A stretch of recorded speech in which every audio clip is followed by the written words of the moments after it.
Heather, from a personal and professional perspective, was this crisis one of the most impactful or memorable events in your professional career? I would think so. I mean, it was a time of pure crisis, but at the same time, it was a time where the team really came together.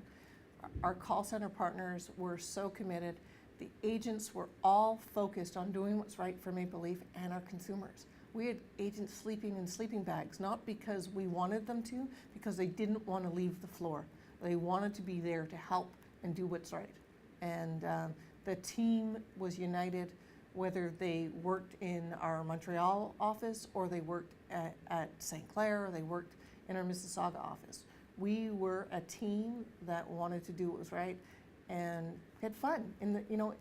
I know that sounds horrible, but we actually had fun because we said, we can do this, and we got strength from each other.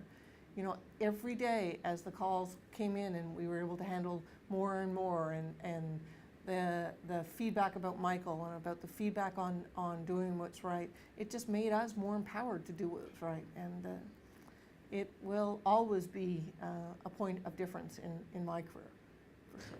Well, I think it is by far one of the biggest Canadian success stories in terms of how a crisis was managed, and secondary, how the demonstration of the role that consumer affairs and that the contact center played in this, and that they were not only the people answering the phones, they were the people that were committed to making sure that the Maple Leafs brand, that the senior management team, and that every person that actually purchased a Maple Leaf product felt confident and secure. Absolutely.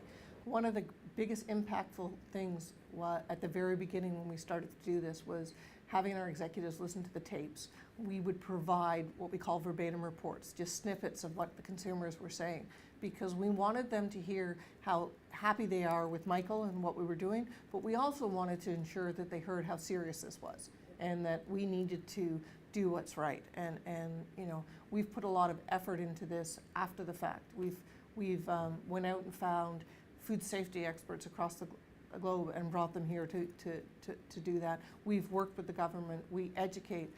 Part of me coming here is also to share with my counterparts. I've picked up the phone on multiple occasions since then and said, hey, do you need help? I hear you're going through some problems. Do you want to hear some learnings? We speak at conferences because we want our learnings to be shared. This is not a competitive advantage. This is something we need to do for our industry.